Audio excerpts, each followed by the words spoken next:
గుడైన యేసుక్రీస్తు ప్రభువారి యొక్క శ్రేష్టమైన పరిశుద్ధమైన నామములో చేరికూడి వచ్చిన దేవుని పిల్లడైన మీ అందరికీ నా హృదయపూర్వక వందనాలు. అలాగే మీ పక్కనున్న వాళ్ళకు వందనాలు చెప్పుకోండి. సమాధాన పడండి. ప్రభు సన్నిధి మీకు తోడేండి నడిపించునుగాక. రండి దేవుని వాక్యంలోనికి వెళ్దాం. అపోస్తుల కార్యముల గ్రంథం 20వ అధ్యాయము 32వ వాక్యాన్ని నేను చదువుతాను. బైబిల్ ఉన్న వాళ్ళందరూ చూడండి. ఒకవేళ బైబిల్ లేకపోతే మరి దేవుని యొక్క పాస్ సన్నదిలో నన్ను అడగండి, నేను మీకు తెచ్చిస్తాను, ఇబ్బంది ఏం లేదు. కానీ మందిరానికి వచ్చే ప్రతి వారి దగ్గర ఏముండాలి చెప్పాలి? ఏముండాలి? బైబిల్ ఉండాలి. స్కూల్కి వెళ్తున్నటువంటి పిల్లలకు బ్యాగు పుస్తకాలు ఎంత అవసరమో దేవుని బడిలోకి వస్తున్న మనకు కూడా ఏమవసరం? పరిశుద్ధ గ్రంథం అవసరం. దేవుని వాక్యాన్ని చదువుకుందాం. అపోస్తుల కార్యముల గ్రంథం 20వ అధ్యాయము 32వ వాక్యాన్ని చదువుతున్నాను. ఇప్పుడు దేవునికిని ఆయన కృపావాక్యమునకును మిమ్మును అప్పగించుచున్నాను. ఆయన మీకు క్షేమాభివృద్ధి కలుగు చేయుటకును పరిశుద్ధపరచబడిన వారందరిలో స్వాస్థ్యం అనుగ్రహించుటకును శక్తిమంతుడు. దేవునికి మహిమ కలుగునుగాక. చిన్న ప్రార్థన చేద్దాం. పరమ తండ్రి, నీకు వందనాలు. చదవబడిన లేఖముల నుండి మాతో మీరు మాట్లాడి వినుచున్న వారికి నాయన క్షేమాభివృద్ధిని, ఆశీర్వాదాన్ని మీరు అనుగ్రహించి బలపరచమని, నీ పరలోక రాజ్యము కొరకు మమ్మల్ని సిద్ధపరచమని యేసు పరిశుద్ధ నామములో అడిగి వేడుకొనుచు ప్రార్థించుచున్నాము తండ్రి, ఆమేన్. సజీవుడవైనా యేసయ్యా,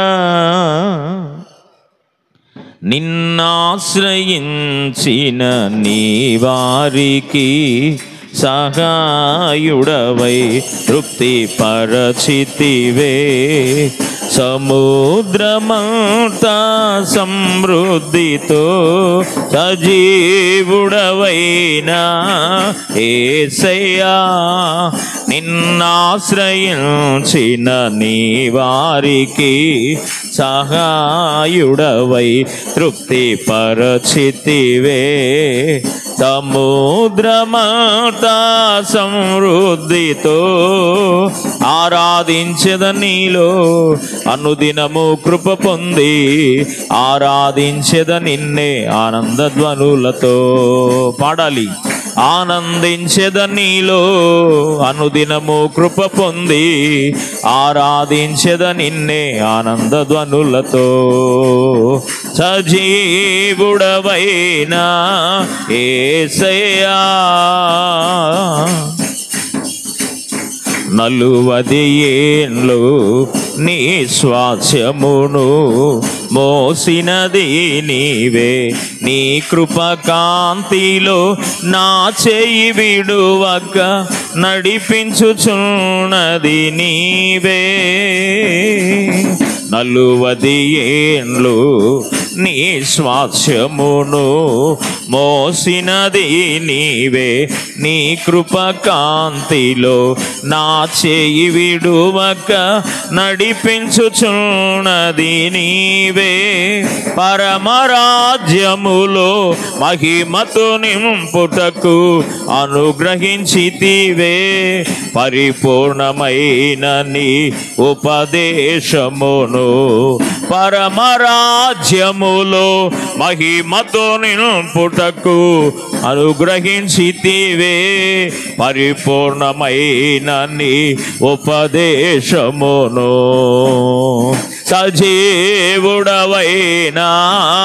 యేసయ్యా, నిన్నాశ్రయించిన నీ వారికి సహాయుడవై తృప్తి పరచితివే.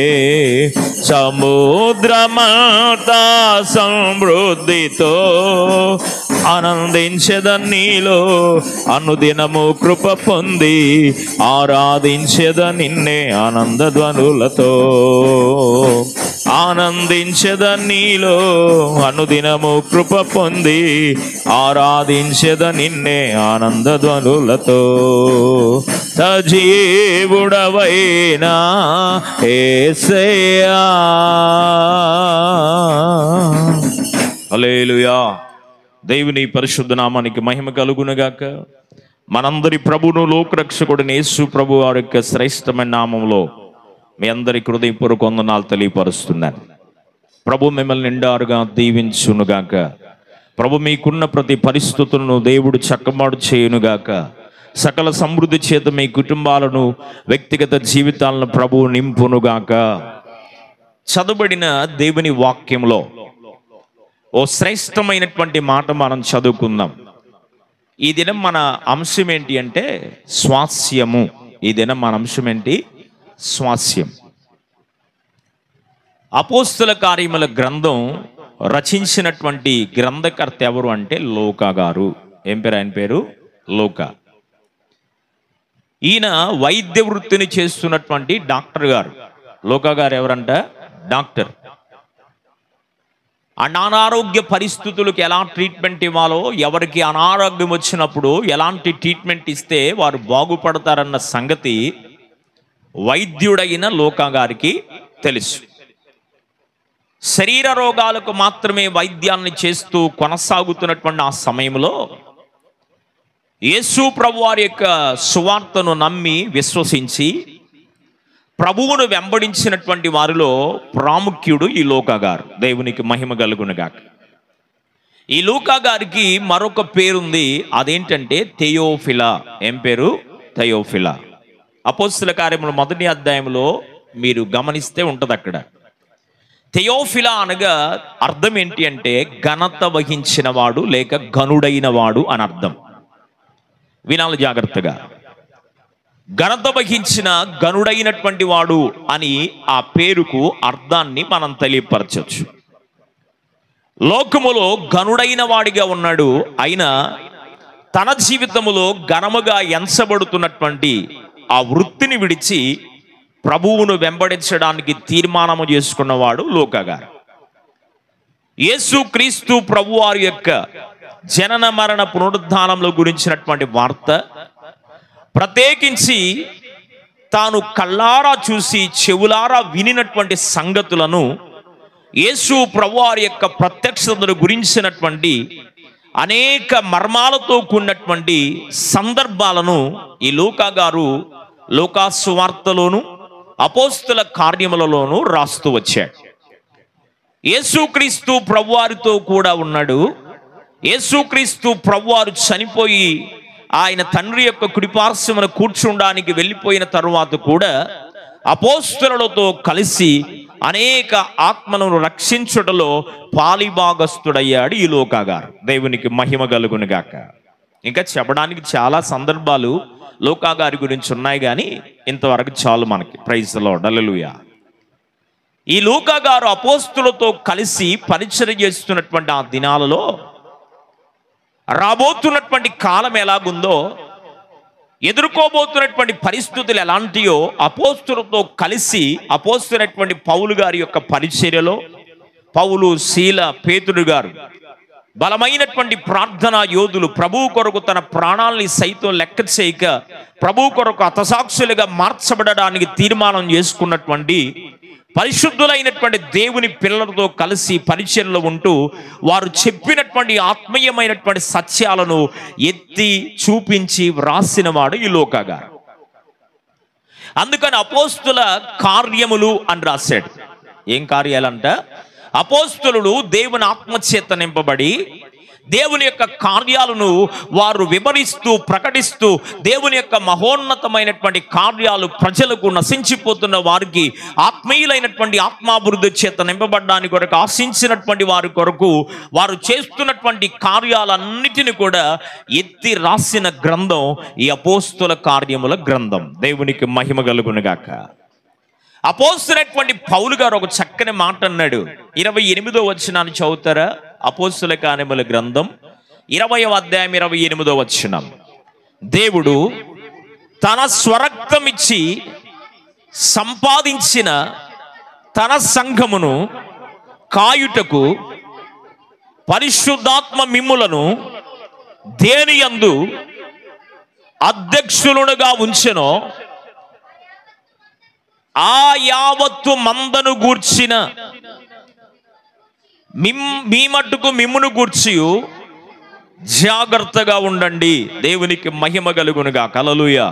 సంఘము ఒక్కటే మనకు, దేవుడొక్కడే మనకు.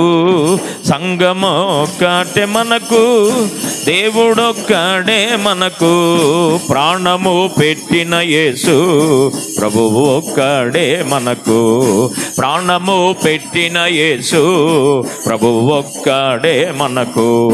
వాదమెందుకు మనకు, భేదమెందుకు మనకు. వాదమెందుకు మనకు, భేదమెందుకు మనకు. అందరం కలిసి మెలసి ప్రభువు పని చేద్దామన్నా. పాడతారా? అందరం కలిసి మెలసి ప్రభు పని చేద్దామన్నా. అందరము కలిసి మెలసి ప్రభువు పని చేద్దామన్నా. అందరం ఒకటే ఇలా, అందరం ఒకటే ఇలా ప్రభువు పని చేద్దామన్నా. హల్లెలూయా. సంఘం ఒకటే చెప్పాలి. దేవుడు ఒక్కడే, సత్యము కూడా ఒకటే. Praise the lord. హల్లెలూయా. సంఘాలు లేరు, సంఘము ఒకటే. ఈ సంఘం ఎవరిదంటే చాలా మంది అంటారు నా సంఘం, మా సంఘం, మా సంఘం గొప్పది, మా సంఘములో ఉన్న క్రమం ఎక్కడ లేదు.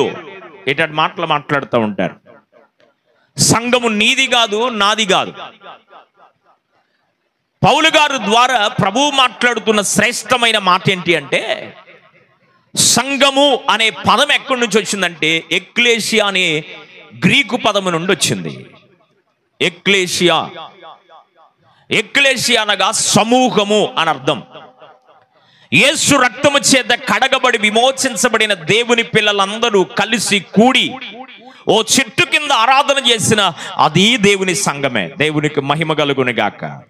ఓ గదిలో కూర్చొని యేసు రక్తము చేత కడగబడి విమోచించబడిన దేవుని పిల్లలు ఓ స్థలములో కూర్చొని ప్రార్థించిన అది దేవుని సంఘమే. అందుకని ప్రభు చెప్పాడు, ఎక్కడ ఇద్దరు ముగ్గురు కూడి నా నామమున ధ్యానము చేస్తారో వారి మధ్య నేనుంటానన్నాడు. గట్టిగా చప్పట్లు కొడుతూ ప్రభును స్తుతిద్దాం. హల్లెలూయా.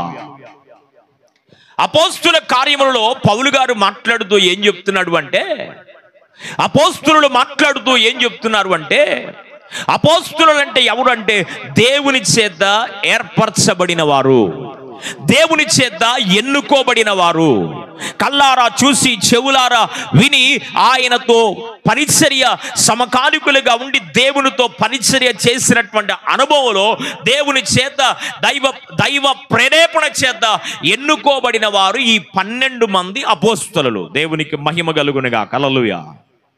ఈ 12 మంది అపోస్తులు దేవుని పరిచర్యలో ముమ్మరంగా సువార్తను ప్రకటిస్తూ కొనసాగి వెళ్ళిపోతున్నటువంటి పరిస్థితుల్లో సంఘములో కొన్ని మరి వ్యతిరేకమైన చేదైన వేరులు కనబడ్డాయి పౌలు గారికి. అందుకని ఆయన ఏం మాట్లాడుతూ వచ్చారంటే, రే సంఘం అంటే ఏమనుకుంటున్నావు నువ్వు? సంఘం అంటే నువ్వో నేనో కాదురా. సంఘం అంటే ఎవరు అంటే యేసు రక్తము చేత కడగబడి విమోచించబడిన వారు, ఆయన తన స్వరక్తం ఇచ్చింది సంపాదించిందే సంఘం అని చెప్పాడు. Praise the lord. హల్లెలూయా అని చెప్తూ దేవుని సంఘాన్ని కాయడానికి కాపురలు, ఉపదేశకులను, సువార్తికులను, అపోస్తులను, బోధకులను దేవుడు ఏర్పాటు చేశాడు. వీరి అందరి పనేంటి అంటే కేవలం సంఘాన్ని సిద్ధపరచడమే. వీరందరి పని, నాయకుడైనా, పాస్టర్ అయినా, బోధకుడైనా, ఉపదేశకుడైనా, స్వార్థికుడైనా, అపోస్తులుడైనా, వీరి పని ఎంత వరకు అంటే సంఘమును ప్రభువు కొరకు సిద్ధపరచడమే.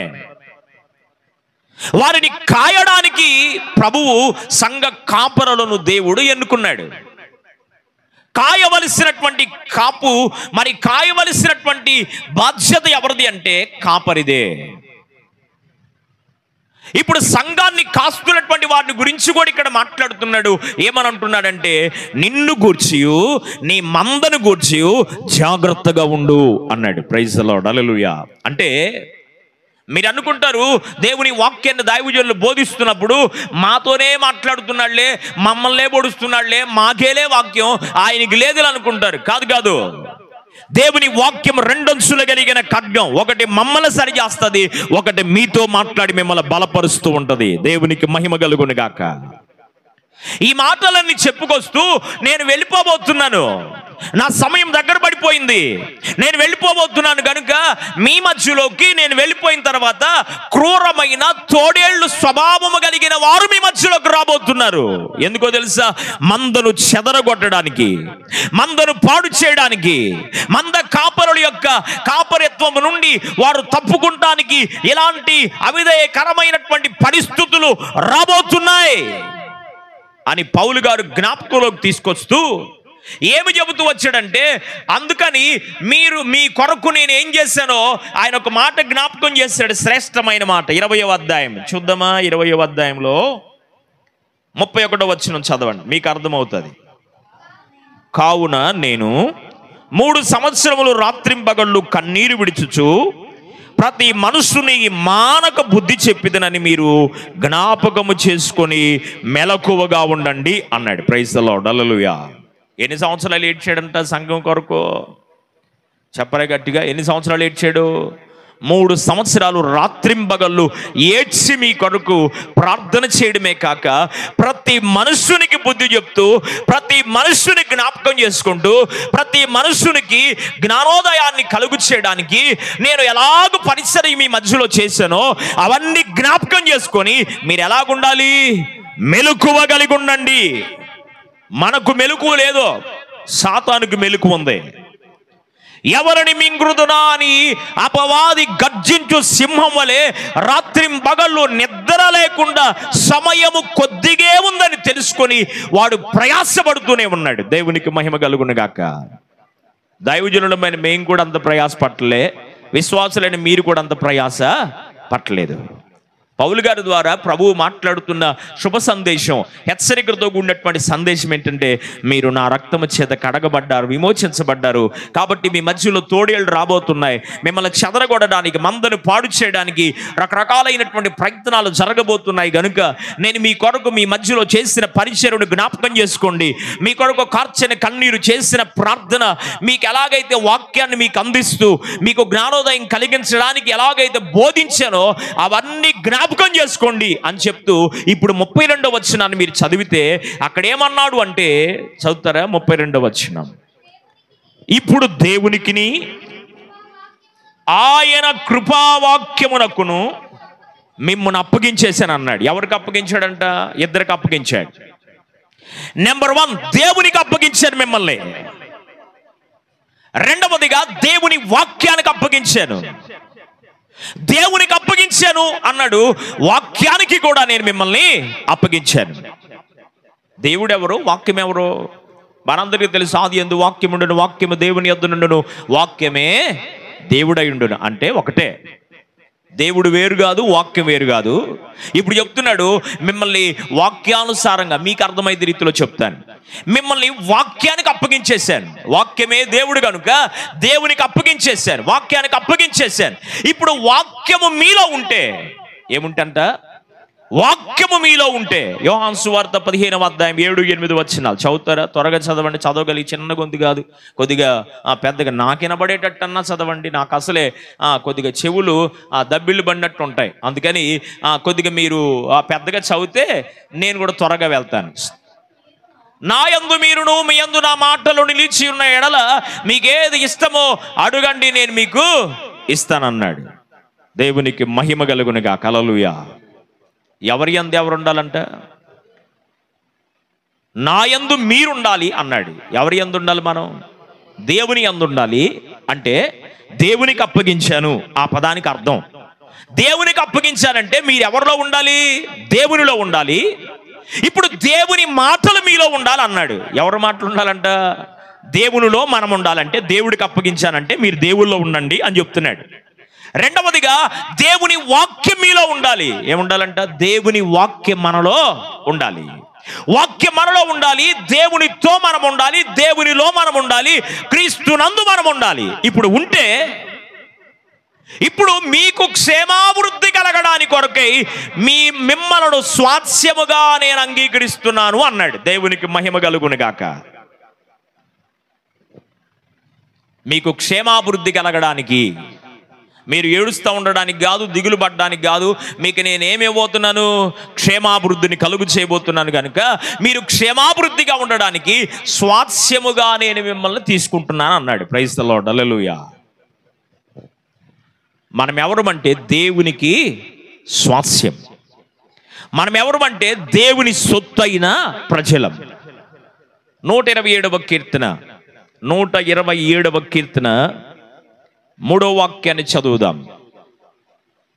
3వ వాక్యం, కుమారులు యెహోవా అనుగ్రహించు స్వాస్యము, గర్భఫలము ఆయన ఇచ్చు బహుమానమే.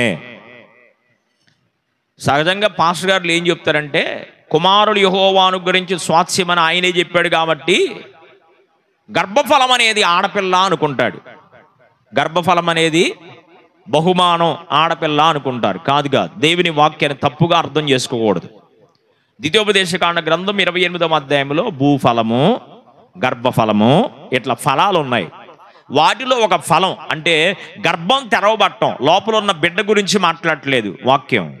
గర్భఫలం అంటే మరి కడుపుతో ఉండడం, లేక మరి ప్రెగ్నెంట్గా ఉండడాన్ని గర్భఫలము అంద వాక్యం. దేవునికి మహిమ కలుగునుగాక. అంతేగాని స్వాస్యం అంటే కుమారులను, గర్భఫలం అంటే బహుమానం అంటే ఆడపిల్లలని కాదు అక్కడ అర్థం. కుమారుడు యెహోవా అనుగ్రహించు స్వాస్యము. మన హిందూ మత గ్రంథాల్లో ఉంది, పుత్రుడు పున్నామ నరకము నుండి తప్పిస్తాడు, కనుక ఆడపిల్లలు ఉన్నవాళ్ళు నరకానికి వెళ్ళిపోతారు, మగపిల్లోడు ఉన్నవాడు పరలోకానికి వెళ్తాడని బోధిస్తున్నారు. ఇట్స్ నాట్ కరెక్ట్, అది కరెక్ట్ కాదు. మత గ్రంథాలు బోధించినటువంటి ఆ శ్రేష్టమైనటువంటి కుమారుడు, శ్రేష్టమైనటువంటి పుత్రుడు ఎవరు అంటే జనదైక కుమారుడు, పరలోకములో నుండి భూమి మీదకి దిగి వచ్చినటువంటి ఏకైక కుమారుడు, మానవునికి దేవునికి మధ్యవర్తి అనబడిన నరుడైన యేసు ప్రభువు వారే. కొట్టుగట్టుకు చప్పట్లు, దేవునికి మహిమ కలుగును గాక. ఈ కుమారుణ్ణి నీవు సంపాదించుకోకపోతే 2వ కీర్తనలో ఉంటుంది, కుమారుని ముద్దు పెట్టుకోండి అన్నాడు. ఎవరిని ముద్దు పెట్టుకోవాలంట?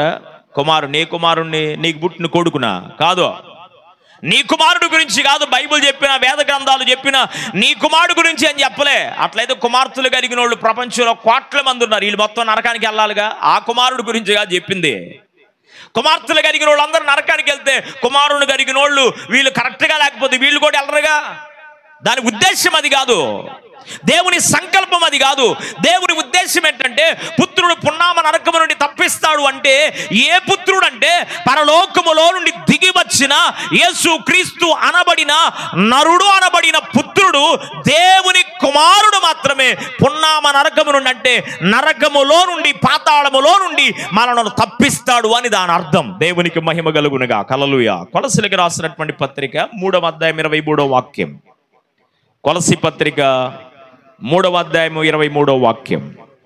అందుకని కుమారులు దేవుడు అనుగ్రహించే స్వాస్యం అని రాశాడు. ఏ కుమారుడు అంటే దేవుని చేత రక్షించబడిన కుమారుడు, దేవుని కలిగినటువంటి కుమారుడు అని అక్కడ మనకి స్పష్టంగా అర్థమవుతుంది. 3వ అధ్యాయం 23వ వచనం, ప్రభువు వలన స్వాస్యమును ప్రతిఫలముగా పొందుదమని ఎరుగుదము గనుక మీరేమి చేసినను అది మనుషుల నిమిత్తము కాక ప్రభువు నిమిత్తమని మనస్ఫూర్తిగా చేయుడి. మీరు ప్రభు అయిన క్రీస్తునకు దాసులై ఉన్నారు అన్నాడు. దేవునికి మహిమ కలుగును గాక. మీరేం చేసినా దేని కొరకు చేయాలి? ప్రభు కొరకు చేయండి. ఎందుకు ప్రభు కొరకు చేయమన్నాడంటే స్వాస్యమును మీకు ప్రతిఫలముగా దేవుడిస్తాడు అంటున్నాడు. దేవునికి మహిమ కలుగునుగా. హల్లెలూయా. ఈ దినం మన అంశం ఏంటంటే స్వాస్యము. అపోస్తల కార్యముల గ్రంథములో 20వ అధ్యాయము 32వ వచనంలో మనం చదివాము, మీకు క్షేమాభివృద్ధి కలగడానికి నేను మిమ్మల్ని స్వాస్యంగా ఏర్పాటు చేసుకున్నాను. నేను మీకు స్వాస్థ్యమును అనుగ్రహిస్తాను. కుమారుడు యెహోవా అనుగ్రహించు స్వాస్థ్యాన్ని నేను మీకు ప్రతిఫలముగా ఇవ్వబోతున్నాను అన్నాడు. కొన్ని విధములైనటువంటి స్వాస్థ్యాలు పరిశుద్ధ గ్రంథంలో ఉన్నాయి. వాటిని నేను మీకు త్వరగా జ్ఞాపకం చేసి నా సమయాన్ని ముగించడానికి కొరకే ఆశిస్తున్నాను. ఎవరు స్వాస్థ్యం అంటే ఇశ్రాయేలు ప్రజల గురించి ప్రభువు మాట్లాడతారు. మీరే నా స్వాస్థ్యం. స్వాస్థ్యం అనగా సొంతది, సొత్తు, ఇంకెవడది అది కానే కాదు. ఇప్పుడు తల్లిదండ్రులు బిడ్డల కొరకు పోగు చేస్తారు, ప్రయాసపడతారు, కష్టపడతారు. తినకో నా బిడ్డల కొరకని ప్రయాసపడి ఏదో కొద్దిగా వాళ్ళు ఉండడానికో, వాళ్ళు తినడానికో, వారి నివాసం ఉండడానికో ఓ చక్కని గృహాన్ని వారి తాహత కొంది ఏర్పాటు చేసి వారి తనువులు చాలిస్తారు. ఎందుకని? మా నాన్న ఇచ్చాడు, మమ్మీ ఇచ్చాడు, నన్ను అనాథలుగా విడిచిపెట్టలేదు, నాకు స్వాస్థ్యాన్ని ఏర్పరిచి వెళ్ళారని ఆ బిడ్డలు తల్లిదండ్రులను బట్టి సంతోషించడానికి, ఆ బిడ్డలు తల్లిదండ్రులు బట్టి మమ్మ మా నాన్న నాకు ఏమీ లేదు అని చెప్పేవాళ్ళు ఉన్నారు లోకంలో.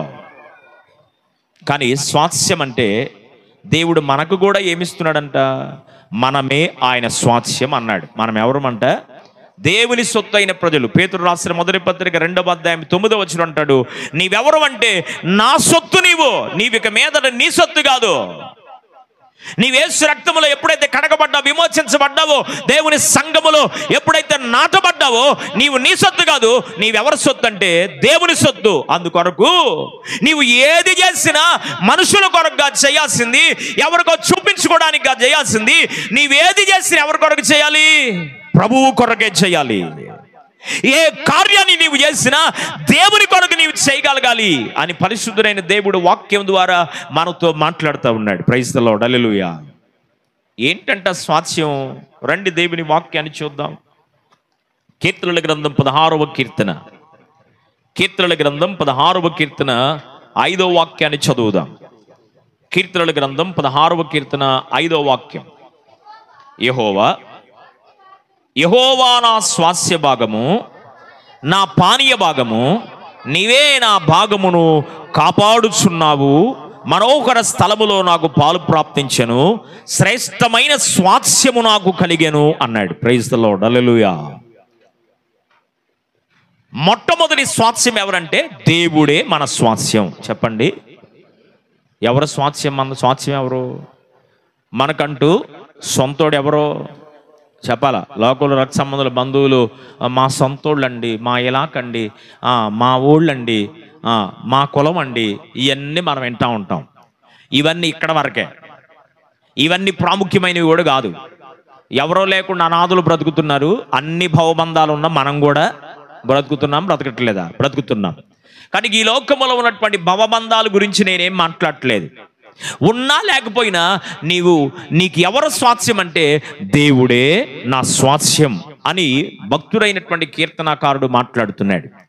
మనోహరమైన స్థలములో నాకు పాలు ప్రాప్తించెను, శ్రేష్టమైన స్వాస్థ్యము నాకు కలిగెను. ఎలాంటిదంట?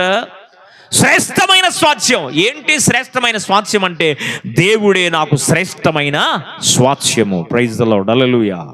73వ కీర్తన 26వ వచనం. కీర్తనల పుస్తకం 73వ కీర్తన 26వ వచనాన్ని చదువుదాం. నా శరీరము, నా హృదయము, నా శరీరం, నా హృదయము క్షీణించిపోయినా దేవుడు నిత్యము నా హృదయమునకు ఆశ్రయదుర్గమును స్వాస్థ్యమై ఉన్నాడు అన్నాడు ఆసాబు గారు. ఆకాశమందు నీవు తప్ప నాకెవరున్నారయ్యా? ఎవరున్నారు నాకు? ఆకాశమందు నీవు తప్ప నాకెవరు లేరయ్యా. నీవు నాకుండగా లోకములో నాకేది అక్కరలేదయ్యా. ఆసాబు అనుకుంటున్నాడు, భక్తిహీనుడైనటువంటి వారిని చూసి, కృంగిపోతున్న వారిని చూసి, భక్తిహీనులు ప్రబలిపోతున్నారే, భక్తిహీనుడు నాకన్నా భక్తి తక్కువ ఉన్నటువంటి వారు ఆశీర్వదించబడుతుంటే, భక్తి కలిగి నిష్ఠ కలిగి నీతో కలిసి బ్రతుకుతున్న నేనేమో ఎక్కడేసాను గొంగళంటే ఎక్కడే ఉన్నానే. భక్తిహీనుడు చూసి వ్యసన పడిపోతూ, బాధపడిపోతూ, ఇక నా బ్రతుకు అనవసరం, దేవుడితో వద్దులే, ఇక నేను దేవుడితో ఇప్పుడు దాక్కుండి దేవునికి నచ్చినట్లుగా ఉండి దేవుడు ఇష్టపడేటువంటి కార్యాలు చేస్తూ కూడా నా జీవితంలో ఉపయోగం లేదే అనుకున్నాడు ఆసాపు. అనుకున్న సమయంలో తనకు ఒక ప్రేరేపణ ఇచ్చాడు దేవుడు. దేవుని మందిరంలోకి వెళ్ళాడు. మందిరంలోకి వెళ్ళి ప్రార్థన చేస్తున్నప్పుడు పరిశుద్ధుడైన దేవుడు ఆసాపుతో మాట్లాడడం ప్రారంభం చేశాడు. ఏమని మాట్లాడుతూ ఉన్నాడంటే, నిశ్చయముగా భక్తిహీనులు ఎక్కడున్నారంటే కాలుజారు చోటనే వాళ్ళు ఉన్నారు కదా. వాళ్ళ గురించి ఎందుకురా బాబు నువ్వు దిగులు పడిపోతున్నావు? వాళ్ళ గురించి ఎందుకయ్యా నువ్వు దిగులు పడిపోతున్నావు? వాళ్ళు కాలు జారు చోటన ఉన్నారు కనుక వాళ్ళ గురించి పెద్దగా నీవు ఆలోచించబాగా. నీతి కలిగిన వారు ఖచ్చితంగా స్థాపించబడతారు. శ్రేష్టమైనటువంటి స్వాస్థ్యం వాళ్ళకి అనుగ్రహిస్తాను. నేను నీకు ఆశ్రయముగా ఉంటాను, దుర్గముగా ఉంటానని దేవుడు బయలుపరిచిన తర్వాత ఇప్పుడు అంటాడు 73వ కీర్తన 25వ వచనాన్ని రాస్తూ అంటాడు, ఆకాశమందు నీవు తప్ప నాకు ఎవరున్నారయ్యా? నీవు నాకుండగా లోకంలో ఇంకా నాకు ఏది అక్కర్లేదయ్యా. కనుక నెంబర్ 1, శ్రేష్టమైన స్వాస్థ్యము మనకు మన దేవుడే శ్రేష్టమైన స్వాస్థ్యం. ప్రైజ్ ది లార్డ్, హల్లెలూయా. రెండో మాట చూపిస్తాను. దేవుని వాక్యములో రండి.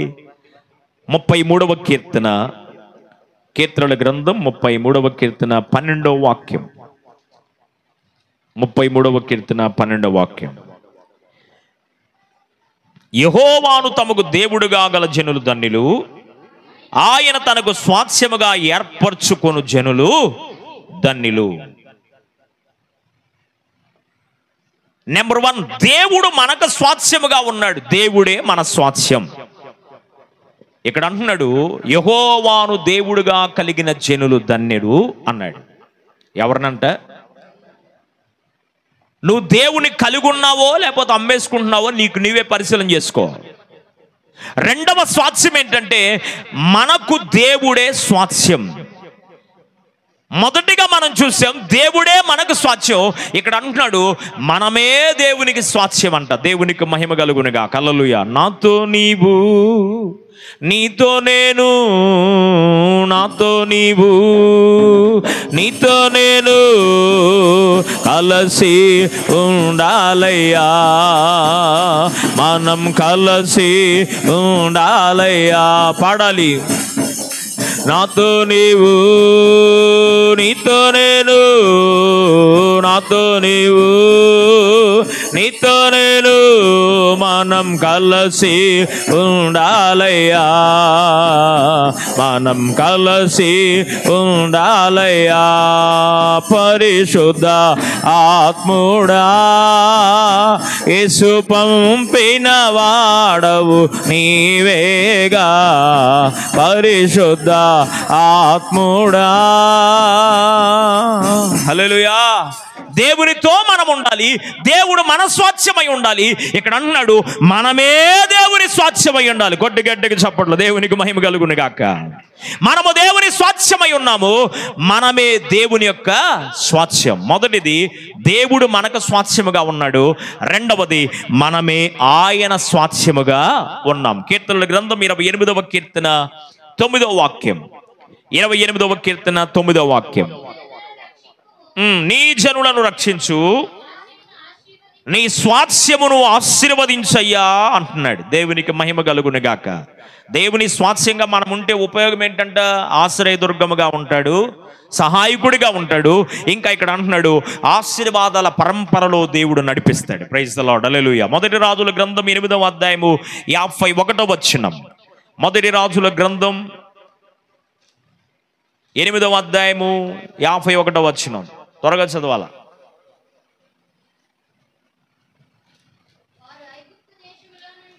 వారు ఐగుప్తు దేశములో నుండి, ఆ ఇనుప కొలిమిలో నుండి నీవు రప్పించిన నీ జనులు నీ స్వాస్థ్యమై ఉన్నారు అన్నాడు. ఇక్కడ క్లారిఫికేషన్ ఇచ్చాడు. ఎందుకు మనల్ని దేవుడు స్వాస్థ్యముగా చేసుకున్నాడు అంటే, ఐగుప్తు దేశము బానిసత్వములో ఇనుప కొలిములో నుండి నలిగిపోతూ వెట్టి చాకరికి కృంగిపోతున్న బానిసత్వము బ్రతుకుతున్న ఐగుప్తులో ఉన్న ఇశ్రాయేలు ప్రజలను ఇనుప కొలిములో నుండి, బానిసత్వములో నుండి దేవుడు బయటికి రప్పించి వారిని దేవుడు నా స్వాస్థ్యము అంటున్నాడు. దేవునికి మహిమ కలుగునుగా. హల్లెలూయా. ఆనాడు ఇశ్రాయేలు ప్రజల్ని బానిసత్వ కాడిలో నుండి నడిపించాడు.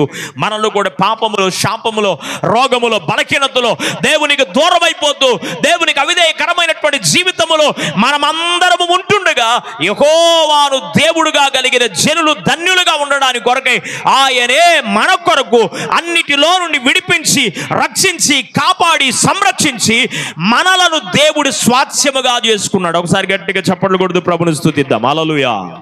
ఇప్పుడు మనమే దేవుని స్వాస్థ్యం. దేవుడు మనకు స్వాస్థ్యంగా ఉన్నాడు, మనము దేవునికి చెప్పాలి ఎలాగున్నాం. మనకు ఆయన దేవుడుగా ఉన్నాడు, ఆయన మనకు స్వాస్థ్యమై ఉన్నాడు. ఇక్కడ అంటున్నాడు భక్తుడు వారి వ్యక్తిగత జీవిత అనుభవాన్ని బట్టి వారు చెప్తున్న మాట, మనమే దేవునికి స్వాస్థ్యమై ఉన్నాము అన్నాడు. మూడో మాట చూద్దాం. దేవుని వాక్యంలో పరిశుద్ధ గ్రంథం మన బైబిల్లో మనం చూస్తే ద్వితీయోపదేశకాండ గ్రంథం 33వ అధ్యాయం 4వ వచనం. ద్వితీయోపదేశకాండ గ్రంథం 33వ అధ్యాయము 4వ వచనం. 33:4 చదువుమా. మోషే మనకు ధర్మశాస్త్రమును విధించెను, అది యాకోబు సమాజ స్వాస్థ్యము అన్నాడు. ఇప్పుడు అన్ని చదివించడానికి సమయం లేదు కనుక రాసుకునే వాళ్ళు ప్రశాంతంగా రాసుకోండి. కీర్తనల గ్రంథం 119వ కీర్తన 72వ వాక్యం, 119వ కీర్తన 111వ వచనం. ఈ మాటలు మనం చూస్తే ఈ 3 వచనాలు మనం జ్ఞాపకం చేసుకుంటే మన స్వాస్థ్యముగా దేవుడు ఏమిచ్చాడంటే ధర్మశాస్త్రమే స్వాస్థ్యముగా ఇచ్చాడు. మనకి ఏమిచ్చాడంట? ఒక ఆయన పెద్ద ఆయన,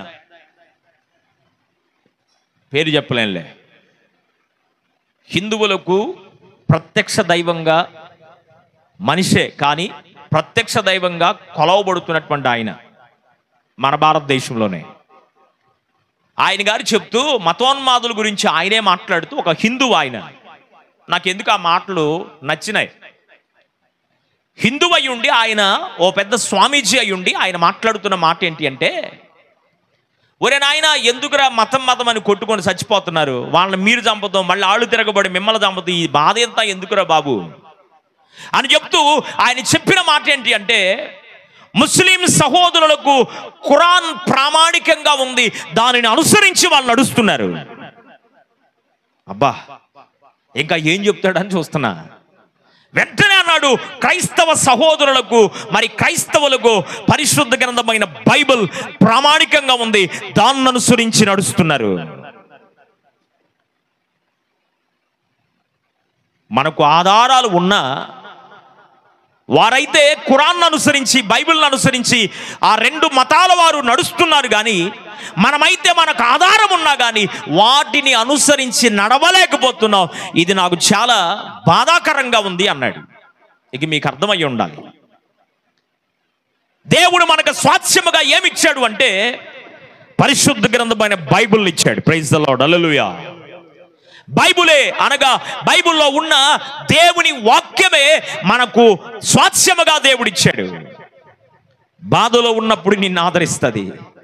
కన్నీరు గారుస్తున్నప్పుడు వాక్యము దగ్గరికి వెళ్ళి నువ్వు బైబిల్ చదివితే వాక్యము నీ కన్నీటి బ్రతుకును నాట్యముగా మార్చగలదు. ఏం చేయాలో దిక్కుదోచని పరిస్థితుల్లో నువ్వు కృంగిపోతా ఉంటే, దారి తిన్ను తెలియక వేసారిపోతా ఉంటే, ఆ వాక్యము నీవు చదవగలిగితే, ఆ వాక్యాన్ని నీవు ధ్యానించగలిగితే, దేవుని వాక్యము దగ్గరికి నీవు వెళ్ళగలిగితే, ఆ వాక్యము నీ త్రోవను సరళము చేయగలుగుతుంది. దేవునికి మహిమ కలుగునుగా. హల్లెలూయా. ఆశీర్వాదము లేక అల్లాడిపోతున్న పరిస్థితులు నీకుంటే ఆ వాక్యము నిన్ను ఆశీర్వాదాల పరంపరలో ఎలాగూ నడవాలో ఆ వాక్యమే నిన్ను నడిపించగలదు. కృంగిన వేళలో, బలహీనమైపోయిన పరిస్థితుల్లో, వేదనకరమైన పరిస్థితుల్లో, అల్లాడిపోతున్న పరిస్థితుల్లో, సంతోషం లేని పరిస్థితుల్లో, దుఃఖము విచారము చేత, మనో దుఃఖము చేత నీ హృదయం కృంగిపోతున్న సమస్యల్లో, పరిస్థితుల్లో ఈ వాక్యమే నిన్ను బ్రతికించి నడిపించగలదు. కొట్టుగట్టికి చప్పట్లు. దేవునికి మహిమ కలుగును గాక. అందుకని దేవుడు మనకు సొంతగా, మనకు హక్కుగా, మనకు స్వాస్థ్యముగా ఏమిచ్చాడు అంటే పరిశుద్ధ గ్రంథాన్ని ఇచ్చాడు. దేవునికి మహిమ కలుగునుగా. హల్లెలూయా. మీ అందరు పరిశుద్ధ గ్రంథాలు పైకి పట్టుకోండి. వాక్యమును యాకోబుకు తెలియజేసిన వాడని, వాక్యమును తెలియజేసిన వాడని, ఏ జనము సమస్తము కీలాగునా చేసి లేదని దేవునికి స్తోత్రము గానము చేయుటయే మంచిది. మన మందరము స్తుతి గానము చేయుటయే మంచిది. హల్లెలూయా. వాక్యాన్ని యాకోబుకు తెలియపరిచాడు. వాక్యాన్ని దేవుని పిల్లలమైన మనకు దేవుడు స్వాస్థ్యముగా ఇచ్చాడు. కనుక మన స్వాస్థ్యం ఏంటి అంటే దేవుని వాక్యమే మన స్వాస్థ్యం, ధర్మశాస్త్రమే మన స్వాస్థ్యం, దేవుని యొక్క మాటలే మనకు స్వాస్థ్యముగా దేవుడిచ్చాడు. నెంబర్ 4, 4వదిగా చూద్దాం. దేవుని వాక్యంలో యెషయా ప్రవచన గ్రంథం 54వ అధ్యాయము 17వ వాక్యం. యెషయా గ్రంథం 54వ అధ్యాయం 17వ వాక్యం. 54:17. నీకు విరోధముగా రూపింపబడిన ఏ ఆయుధమును వర్ధిల్లదు. న్యాయ విమర్శలో నీకు దోషారోపణ చేయు ప్రతి వానికి నీవు నేరస్థాపన చేసేదవు. యెహోవా యొక్క సేవకుల నీతి నా వలన కలుగుచున్నది, ఇది వారి స్వాస్థ్యము, ఇదే యెహోవా వాక్కు అన్నాడు. Praise the lord. హల్లెలూయా. ఏంటి మన స్వాస్థ్యం అంటే 4వదిగా నీతి కలిగి ఉండడమే స్వాస్థ్యం. ఏం కలిగి ఉండడం? నీతిగా దీవించని బడాయిగా చెప్పడం కాదు. నీతి కలిగి ఉండడం అంటే నీతిగా జీవించడం. అబ్రహాము దేవుని నమ్మెను, అది అతనికి నీతిగా ఎంచబడిన. దేవుని నమ్ముకున్న తర్వాత నీతిగా జీవించాలి. నీతిమంతుడు విశ్వాస మూలముగా జీవించును బ్రతుకును అని దేవుని వాక్యం సెలవిస్తుంది. నువ్వు నీతిగా బ్రతుకుతుంటే, నీవు నీతిగా జీవిస్తూ ఉంటే నీతిని నీకు స్వాస్థ్యముగా ఇచ్చాడు. నీతి కలిగి ఉండడమే మనకు స్వాస్థ్యం. కీర్తనల గ్రంథం 37వ కీర్తన 25వ వచనంలో మనం చూస్తే భక్తుడైన దావీదు ఒక చక్కని మాట అంటాడు, నాకు ఇష్టమైన మాట. నీతిమంతులు విడవబట్టం కానీ వారి బిడ్డలు భిక్షమెత్తడం కానీ నేను చూచి ఉండలేదు. నేను చిన్నవాడప్పటి నుంచి ఇప్పుడు ముసలవాడిని అయిపోయి ఇప్పుడు దాకా నేను గమనిస్తున్నాను. ఏంటి అంటే నీతిమంతులు విడవబట్టం నేను చూడలేదు. నీతి కలిగిన వారు పాడైపోవడం నేను చూడలేదు. నీతి కలిగినటువంటి వారు దీవించబడకుండా ఉండడం నేను చూడలేదు. ఏం కలిగి ఉండాలి? నీతి కలిగి ఉండాలి. నీతి వలన మన జీవితాలు కాపాడబడతాయి. నీతి కలిగి బ్రతుకుతూ ఉంటే మన జీవితాల్లో యథార్థంగా నడిపిస్తుంది. నీతి కలిగి మనం మరి బ్రతుకుతూ ఉంటే స్వస్థతను కలుగు చేస్తుంది. నీతి కలిగి మనం జీవిస్తూ ఉంటే దైవీకమైనటువంటి కార్యాన్ని ఆపద నుండి మన విమోచిస్తుంది. నీతి కలిగి మనం బ్రతుకుతుంటే ఘనత కలిగి జీవించగలుగుతాం. నీతి కలిగి మనం జీవిస్తూ ఉంటే నెమ్మది కలిగి ఉంటాం. నీతి కలిగి మనం బ్రతుకుతుంటే సమాధానాన్ని కలిగి ఉంటాం. నీతి కలిగి మనం ఉంటే సాక్ష్యము కలిగి బ్రతకగలుగుతాం. దేవునికి మహిమ కలుగునుగా. హల్లెలూయా. నీతి కలిగి ఉండుటే మనకు స్వాస్థ్యం అన్నాడు. మనం ఎలాగుండాలి? నీతి కలిగి ఉండాలి. ఫిలిప్పీలకు రాసినటువంటి పత్రికలో పౌలు గారు మాట్లాడుతూ 3వ అధ్యాయం 9వ వచనాన్ని మనం చదివితే అక్కడ అంటాడు, చదువుమా. 3వ అధ్యాయం, ఫిలిప్పీ పత్రిక 3వ అధ్యాయం 9వ వచనం. 3:9. ఫిలిప్పీ పత్రిక. క్రీస్తును సంపాదించుకొని ధర్మశాస్త్రములైన నా నీతిని గాక క్రీస్తునందలి విశ్వాసము వలనైనా. రైట్, చాలమ్మా. ధర్మశాస్త్రం వలనైనటువంటి నీతి కాదు. ఏ నీతి అంట? క్రీస్తునందలి విశ్వాసము వలనైనా నీతి కలిగి జీవించాలి. ధర్మశాస్త్రం ఏమి చెప్పిందంటే రోమాపత్రిక 3వ అధ్యాయంలో 20 వచనం నుండి 25వ వచనం దాకా చదువుకోండి మీరు. ధర్మశాస్త్రం కేవలం పాపం ఎలాంటిదో చెప్పింది, పాపం వల్ల కలిగేటువంటి ఆపదేంటో, పాపం వల్ల నష్టమేంటో చెప్పింది. అంతే. పాపము నుండి విడుదలను అనుగ్రహించడానికి కొరకై మరి చాలా ప్రయత్నాలు ధర్మశాస్త్రం ద్వారా దేవుడు చేశాడు, కానీ అది వారిని విడిపించలేకపోయింది. ధర్మశాస్త్ర రూల్ ప్రకారంగా వ్యభిచారం చేస్తున్న ఒక స్త్రీ కనుక కంటబడితే, పట్టబడితే రాళ్లతో కొట్టి చంపాలి. అది రూల్, ఆర్డర్, ఆజ్ఞను, శాసనాన్ని దేవుడిచ్చాడు. అయితే ధర్మశాస్త్రములు చేయలేనటువంటి పనిని నా యేసయ్య నా కొరకు నీ కొరకు చేశాడు. దేవునికి స్తోత్రం చెప్పు. హల్లెలూయా. నా యేసు ప్రభువారు నీ కొరకు నా కొరకు ధర్మశాస్త్రం విడిపించలేనటువంటి పాపం నుండి, శాపము నుండి, రోగము నుండి, బలహీనత నుండి, పాతాళము యొక్క వశము కాకుండా మనను ప్రభువు తన రక్తమిచ్చి కాపాడి రక్షించాడు. కనుక నీతి కలిగి జీవించడమే మన స్వాస్థ్యం. Praise the lord. హల్లెలూయా. మరొక మాట చూద్దాం దేవుని వాక్యములో, పరిశుద్ధ గ్రంథమైన బైబిల్లో మనం చూస్తే హెబ్రీ పత్రిక మొదటి అధ్యాయము, ప్రసంగి గ్రంథం 7వ అధ్యాయము 11వ వచనం. ప్రసంగి గ్రంథం 7వ అధ్యాయం 11వ వచనం. 7వ అధ్యాయం 11వ వచనం. జ్ఞానమును దేవుడు మనకు స్వాస్థ్యముగా ఇచ్చాడు అని ఉంటుంది. అక్కడ ఏమిచ్చాడంట? జ్ఞానం. ఇక్కడ నీతి కలిగి జీవించడమే స్వాస్థ్యం అన్నాడు, ఇక్కడేమో జ్ఞానము కలిగి జీవించడమే స్వాస్థ్యం అన్నాడు. ఏం కలిగి ఉండడం అంట? జ్ఞానం. మనందరికీ తెలుసు దేవుని వాక్యములో మొదటి రాజుల గ్రంథం 3వ అధ్యాయం 12వ వచనంలో మనం చూస్తే 3:12 మొదటి రాజులు చూస్తే సొలొమోను ప్రభువుని అడిగాడు, అయ్యా నీ ప్రజలు గొప్ప జ్ఞానం కలిగిన వాళ్ళు అయ్యా, మరి వాళ్ళని నేను పరిపాలన చేయడానికి నా దగ్గర అంత జ్ఞానం లేదు, కాబట్టి నాకేం కావాలి? జ్ఞానమును అనుగ్రహించయ్యా అని అడిగాడు. యాకోబు పత్రిక మొదటి అధ్యాయంలో 5వ వచనం మీరు చూస్తే, మీలో ఎవరికైనా జ్ఞానము కొదువగా ఉన్న ఎడల నన్ను అడగండి నేను ఇస్తాను అని చెప్పాడు. జ్ఞానవంతురాలు తన ఇంటిని కట్టును, మూఢురాలు తన చేతులతో తన ఇంటిని పెరికి వేసుకొనును అని మాట్లాడుతూ వచ్చింది దేవుని వాక్యం. కనుక ఏ జ్ఞానం పుస్తకాలు చదివితే వచ్చే జ్ఞానం కాదు. లోకపరంగా వాడి కొంపలు ముంచి చీడి కొంపలు ముంచి నేనొక్కడే పర్మనెంట్ అవ్వాలి, నేనొక్కడే బాగా కనపడాలి, నా కుటుంబమే ఘనతగా ఉండాలి అని ఈ పిచ్చి జ్ఞానం కాదు కావాల్సింది. ఏ జ్ఞానం కావాలి? దైవ సంబంధమైన జ్ఞానం కావాలి, ఆత్మ సంబంధమైనటువంటి జ్ఞానం కావాలి, పరిపూర్ణమైనటువంటి జ్ఞానం చేత మనము నింపబడాలి. అందుకనే ఫిలిప్పీయులకు రాసిన పత్రిక 3వ అధ్యాయంలో 8వ వచనంలో పౌలు గారు మాట్లాడుతూ అంటాడు, ఆత్మ సంబంధమైన జ్ఞానం, శ్రేష్టమైనటువంటి జ్ఞానం నాకు కావాలి అన్నాడు. మనకి ఏ జ్ఞానం కావాలంట? ఆత్మ సంబంధమైన, దైవ సంబంధమైన, మరి శ్రేష్టమైనటువంటి జ్ఞానం కావాలి. జ్ఞానం ఎక్కడుంది? ఎక్కడుందంట? సామెతల గ్రంథంలో మీరు 10వ అధ్యాయంలో మీరు చదివితే జ్ఞానము వీధులెమ్మటి వెళ్ళి కేకలేస్తుందంట. వమ్మో, ఆశ్చర్యంగా ఉంది ఈ మాట. జ్ఞానము వీధిలో సంచరించుచున్నది అన్నాడు, జ్ఞానము స్తంభమును నిలబెట్టుకుంది అన్నాడు. జ్ఞానాన్ని గురించి చాలా వివరం ఇచ్చాడు ఆ అధ్యాయంలో. జ్ఞానము సంచరించడం ఏంటి? జ్ఞానం వీధుల్లోకి వెళ్ళటం ఏంటి? జ్ఞానము స్తంభములు కట్టుకొని నిలబట్టడం ఏంటి? ఏంటి జ్ఞానం అంటే? జ్ఞానం ఎవరో కాదు. చదవండి ఇప్పుడు కొరింథీయులకు రాసినటువంటి మొదటి పత్రిక మొదటి అధ్యాయము 30-31 వచనాలు. జ్ఞానం ఎవరు మీకు చెప్తాను. ఎవరి జ్ఞానం? జ్ఞానం కలిగి ఉండడమే స్వాస్థ్యం అని ఎందుకు ప్రభువు మాట్లాడుతున్నాడు? మీలో జ్ఞానం ఎవరికైనా కొదువుగా ఉంటే నన్ను అడగండి నేను ఇస్తానని ఎందుకు చెప్తున్నాడు ఆయన? ఎవరి జ్ఞానం అంటే అక్కడ ఉన్నటువంటి మాట చదువుదాం. కొరింథీయులకు రాసిన మొదటి పత్రిక మొదటి అధ్యాయము 30-31 వచనాలు.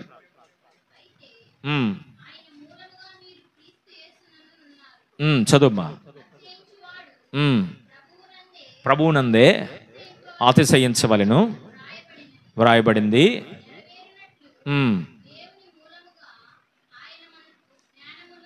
వినండి జాగ్రత్తగా. దేవుని మూలముగా ఆయన మనకు జ్ఞానమును, నీతియు, పరిశుద్ధతయు, విమోచనమాయను అన్నాడు. దేవునికి మహిమ కలుగునుగా. హల్లెలూయా. జ్ఞానం ఎవరు?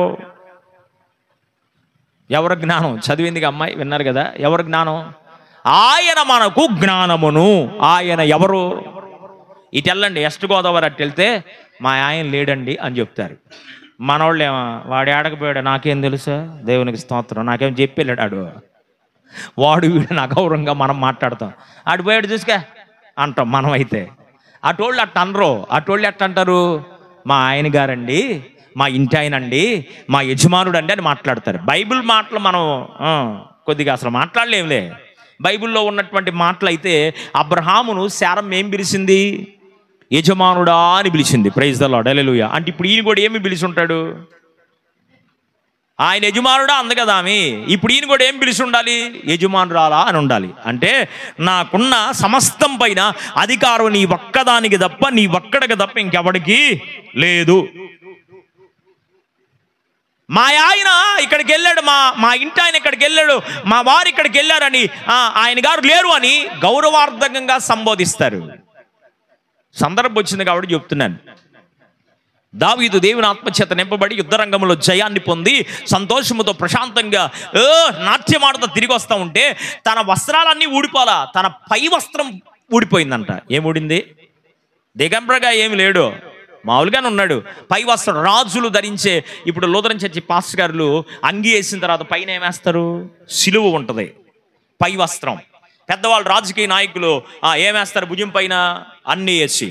పెళ్ళైన వాళ్ళకి వివాహం చేయబోతున్న వారికి కూడా స్టేజీ పైకి వస్తే కొన్ని సందర్భాల్లో వివాహం చేయడానికి మేము వెళ్ళినప్పుడు, అయ్యగారితో పాటు నేను వెళ్ళినప్పుడు కొంతమంది కొన్ని సాంప్రదాయ ఆచారాన్ని పాటిస్తూ తెల్లని బట్టలు వేస్తారు. ఇంక మిగతా ఏమేరు తెల్లని బట్టలు వేసి పైన ఒక కండవా వేసి తీసుకొస్తారు. ఏందిరా నాయన ఇంకా ఆడే ఉన్నారు, ఇంకొద్ది ముందుకు రారా అంటే వాడు అంటారు మా ఆచారంలో అన్న కండవ లేకపోతే. ఇప్పుడు కండ వేసుకుంటే ఏందిరా అని అడిగితే నొకండి వాడు అంటున్నాడు ఇప్పుడు నేను పెద్దోడిని అయ్యానన్న. దేవునికి స్తోత్రం. ఏమయ్యాడంట? పెళ్లి వయసు వచ్చింది నాకు, అందుకని ఇక నేను చిన్నపిల్లోడుగా లాగా అనుకుంటున్నారేమో, నేను చిన్నోడు కాడు. వాడి తిప్పితే మీసాలు కూడా రాలేదు, వాడి వయసు 21 సంవత్సరం, మీసాలు కూడా రాలే, సన్నగా చిన్నగా ఉన్నాడు పిల్లోడు. పెళ్లి కూతురేమో వాడిని పడగొట్టేటట్టుందో. దేవునికి స్తోత్రం. వాడేమిట్టా నా పిల్లట్టుంటే వాడు పైన కండ వేసుకొని వచ్చి ఆ పిల్ల పక్కన ఈయన్ని కొద్దిగా ఒళ్ళో కూర్చోబెట్టుకుందంటే ఒకటే అన్నట్టు కనపడతారు. అట్టకున్నాడు వాడు. వాడు అంటున్నాడు, వాడిని అడిగితే నాకు నవ్వు వచ్చేస్తుంది. వాడిని గురించి చెప్తా ఉంటే, వాడి గురించి మాట్లాడుతూ ఉంటే, వాడితో మాట్లాడుతాను, వాడిని చూడ ఆ పిల్లని చూడ జనాన్ని చూడ నవ్వు వచ్చేస్తా ఉంటే నేను వాడిని అడిగాను, ఎవరా కండ వేసుకొని వచ్చావు? ఇప్పుడు ఏం లేదు కదా, ఎన్ని పోయినాయి కదా అంటేనో. వాడు అంటున్నాడు, అన్నో చిన్నపిల్లడు అనుకుంటున్నారు నన్ను, అందుకనే మా నాన్న భుజం మీద కండ వేసి పంపించాడు అన్న. దేవునికి స్తోత్రం. ఆడేసాడంట, భుజం మీద కండ వేసాడు అంటే అది పై వస్త్రం అంటే. ఇప్పుడు దావీదు తన పై వస్త్రమే జారిపోయింది, దిగంబరిగా ఏమి లేడు. అంతఃపురములో నుండి ఈ దృశ్యాన్ని తన భార్య అయిన మీకాలు చూసిందంట. చూసి పక్కనున్న చెలికత్తులతో ఏం మాట్లాడలేదు, పక్కన ఉన్నటువంటి పరిచయం చేసే వాళ్ళతో ఏం మాట్లాడలా, మనస్సులో తన భర్తను గురించి హీనపరుచుకుందంట. ఒక దేశానికి రాజయుండి చక్రవర్తి ఉండి ఎంత నాట్యం ఆడితే మాత్రం ప్రజల్లో నాట్యం ఆడాలా? ఎబ్బే భలే ఓడేనే, ఛీ ఏంది ఇట్టట్టు నేను చేసుకుందాం అనుకుందా మనసులో. తల్లులారా, సహోదరులారా, ప్రేమపూర్వకంగా నేను మీకు ఏం చెప్తున్నానంటే, నా మీద బాధ కలిగిన నాకు ఇష్టమే. ఏం చెప్తున్నానంటే, నీ భర్తను నీవు అవమానపరుచుకుంటున్నావు హీనంగా.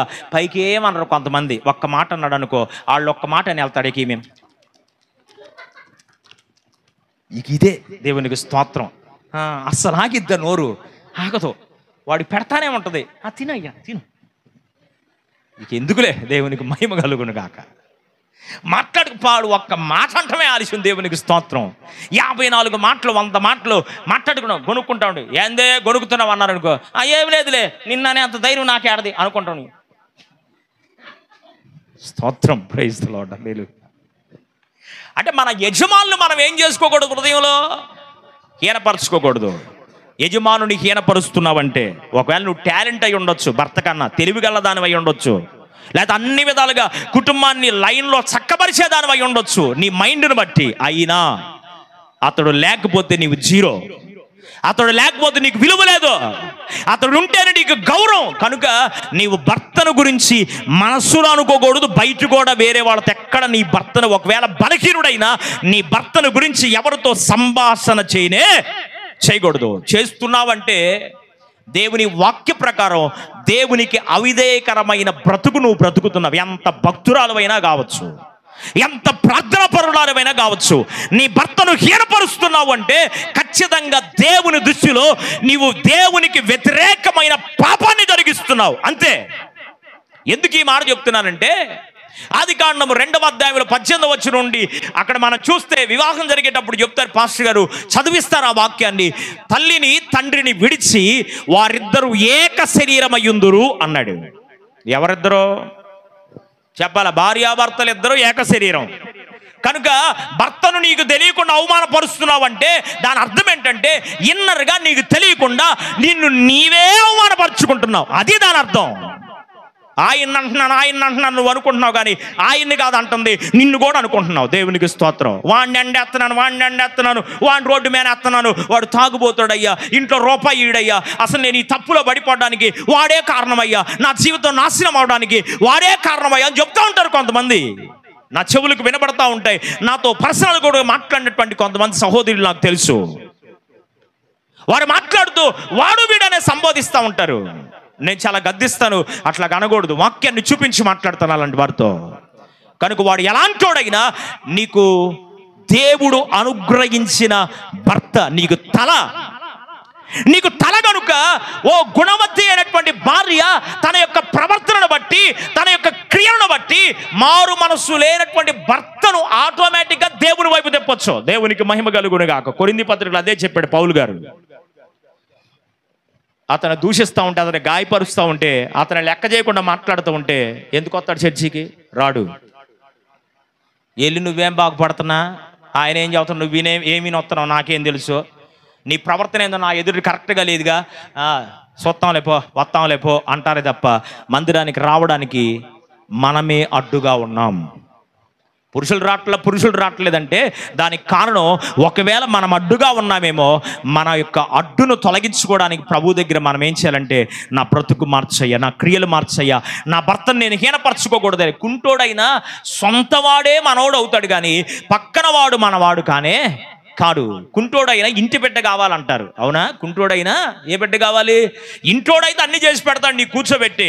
ఇంటోడు కాకుండా ఎవరిని పెంచినా, ఎవరి దగ్గర తీసుకున్నా, ఎవడి పైన నీవు ఆధారపడినా వాడు ఉపయోగించుకుంటాడు, వదిలేసి వెళ్ళిపోతాడే తప్ప నీ జీవితానికి ఆధారంగా నిలబడేది నీకు యజమానుడిగా ఉన్న నీ భర్తే కానీ మరొక ఎవడు నీకు ఆధారంగా నిలబడలేడు. సందర్భం వచ్చింది కాబట్టి చెప్తున్నాను. కనుక యజమానుడా అని మీరు గౌరవంగా పిలవాల్సిన అవసరం ఏమిలే. పిలుపులో గౌరవం చూపి లోనకి హీనపరుచుకున్నంత మాత్రాన పెద్ద గొప్పేం కాదు అది. పిలుపు గౌరవంగా పిలకపోయినా ప్రేమతో. ఒకప్పుడేమో మావయ్య అనేవాళ్ళు, ఇంకా తర్వాత కాలంలోనేమో ఏమండి అని వచ్చింది. బైబిల్ ప్రకారం ఏమో యజమానుడా యజమానురాలా అనేవాళ్ళు. కొంతమంది ఏమో మా ఆయన గారు, మా ఆయన, మా ఇంటి ఆయన ఎట్టంటారు. ఇప్పుడు ఇంకా ఫ్యాషన్ వచ్చిందంటే పేరు పెట్టి పిలుచుకుంటున్నారు.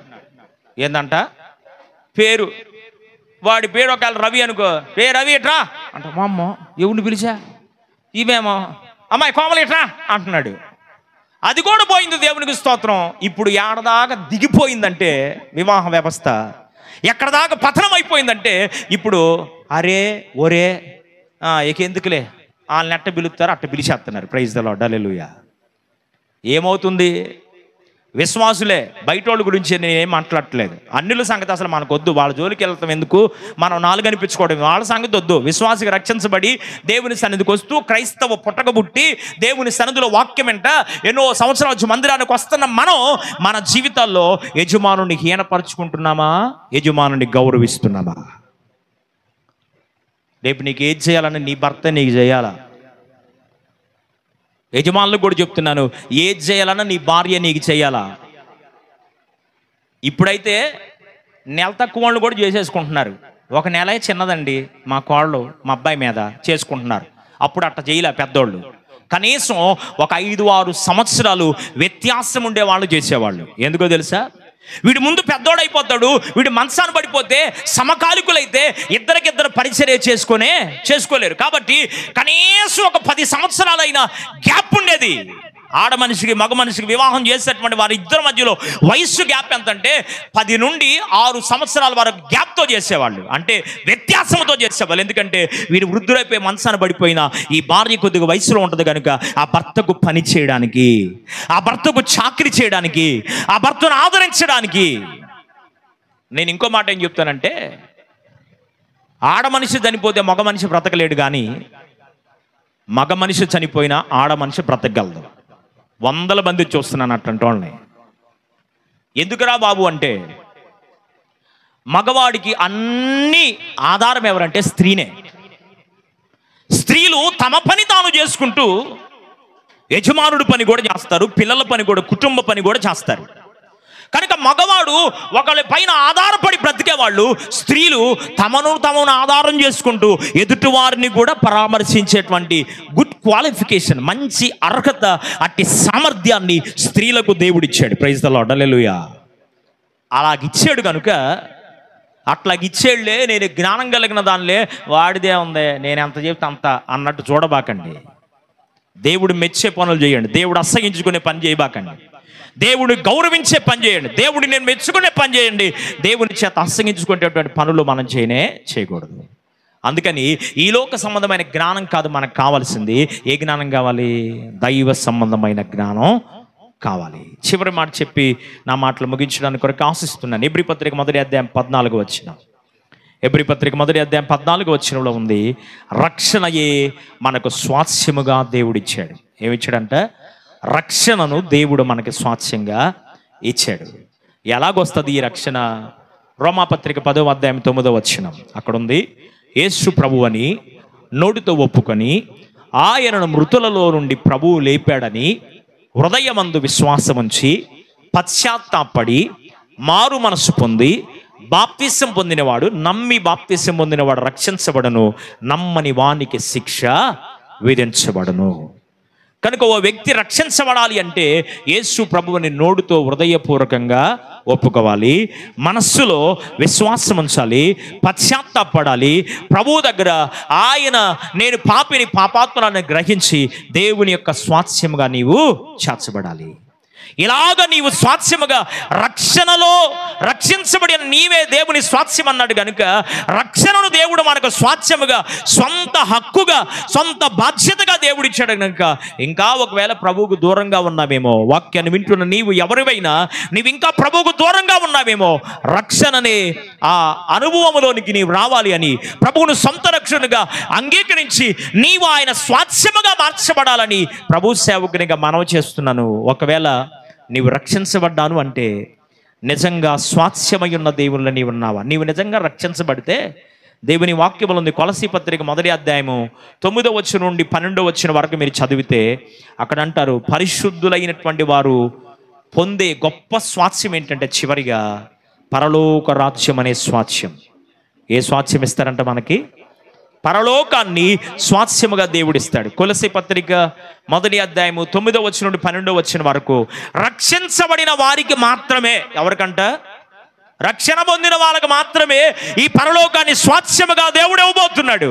ఇంకా ఒకవేళ రక్షణ లేకుంటే మారు మనసు పొందండి, ప్రభు రాబోతున్నాడు. ఇలా చూసిన వాళ్ళు అలా మాయమైపోతున్నారు. మీకు ఎంతవరకు అర్థమవుతుందో తెలియట్లేదు కానీ ఇట్లా చూసిన వాళ్ళు అట్లా మాయమైపోతున్నారు. తల్లిదండ్రులు ఉన్న వాడికి తెలీదో, భావబంధాలను లెక్క చేయని వాడికి తెలీదో, భావబంధాలు ఏంటో, ప్రేమ ఏంటో, ఆప్యాయత ఏంటో, ఆ తల్లిదండ్రులు లేని లోటేంటో అలాగున్న వాళ్ళకి అర్థమైద్ది. కనుక పరలోక రాజ్యంలో నీకు స్వాస్యములో పాల్పొంపులు పొందాలి అంటే ప్రభులోనికి రా, ప్రభువు నమ్ముకో, ప్రభువుని విశ్వసించు, ప్రభుతో కలిసి జీవించాలి అని ప్రభు సేవకునిగా మనవి చేస్తున్నాను. తల్ల వంచండి, కళ్ళు మూసుకోండి. విత్తబడిన వాక్యం కొరకు చిన్న ప్రార్థన చేద్దాం. ఓ చిన్న ప్రార్థన. 40 ఏండ్లు ఇశ్రాయేలు ప్రజలను శ్రమల కొలిమిలో నుండి, బానిసత్వపు సంఖ్యల్లో నుండి ప్రభు నడిపించాడు. 7 రకాలైనటువంటి సాక్ష్యాలు మనం ధ్యానం చేశాం. దేవుడే మన స్వాస్యం, మనమే ఆయన స్వాస్యం. జ్ఞానము కలిగి ఉండడం, నీతిగా జీవించడం, రక్షణ కలిగి ఉండడం, ప్రభు పాద సన్నిధిలో పరలోక రాజ్యాన్ని స్వాస్యముగా మనం కలిగి ఉండడమే. నీవే నా స్వాస్య భాగం అన్నాడు. మనమే ఆయన స్వాస్యం. నిన్న ఆయన సొత్తైన వాడిగా చూడాలనుకుంటున్నాడు ప్రభు, కానేమో నాకు నువ్వు వద్దయ్యా అన్నట్లు వెళ్ళిపోతున్నావు. ప్రభువే నీకు స్వాస్య భాగంగా ఉండడానికే ఈ లోకానికి వచ్చాడు. 33 సంవత్సరాలు జీవించాడు. 1 తక్కువ 40 కొరడా దెబ్బలు నీ కొరకు నా కొరకు అనుభవించాడు. నాకటి చాలవలే ఆయన శరీరము దున్నబడింది, పిడిగుద్దులు గుద్దబడింది, గాయపరచబడ్డాడు. దినమెల్లా లోబడలోని ప్రజల వైపు ఆయన చేతులు చాప అడుగుతున్నాడు, నా కుమార్తె, నా కుమారుడా, నా వైపు తిరిగి చూస్తావా? నేను క్షమించడానికి ఇష్టపడుతున్నాను, నేను నీకు స్వాస్యముగా ఉండడానికి ఇష్టపడుతున్నాను, నిన్ను నా స్వాస్యముగా చేసుకోవడానికి ఇష్టపడుతున్నానని ప్రభు పిలుస్తూ ఉండగా ప్రభు పిలుపు లోపడదాం, ప్రభు వాక్యానికి లోపడదాం, ప్రభు మాటకి లోపడదాం, ప్రభు యొక్క వాక్యానికి లోపడదాం. నీవే నా స్వాస్య భాగం అని ప్రభు చెప్తుండగా ప్రభువుని హృదయపూర్వకంగా అంగీకరించిన వారు అంగీకరిద్దాం, అంగీకరించిన వారు మన జీవితాలను పరిశీలన చేసుకుందాం. జ్ఞానమే మన స్వాస్యము కనుక జ్ఞానము కలిగి ప్రవర్తించినట్లు పరిశుద్ధాత్మ దేవుడు మనకు సహాయం చేయునుగాక. పరిశుద్ధుడైన తండ్రి, ఆశ్చర్యకరుడా నీకు వందనాలు. చదవని లేఖముల నుండి నాతో మాతో ఈ దినం మీరు ముచ్చటించిన నీ వాక్కుల కొరకు నీకు స్తోత్రాలు. విత్తబడిన వాక్యాన్ని మా అందరి వ్యక్తిగత ఆత్మీయ జీవితాల్లో ఫలింపులోకి నడిపించమని, కృప చూపించి సహాయం చేయమని యేసు పరిశుద్ధ నామములో అడిగి వేడుకొనుచు ప్రార్థించుచున్నాం తండ్రి. ఆమేన్.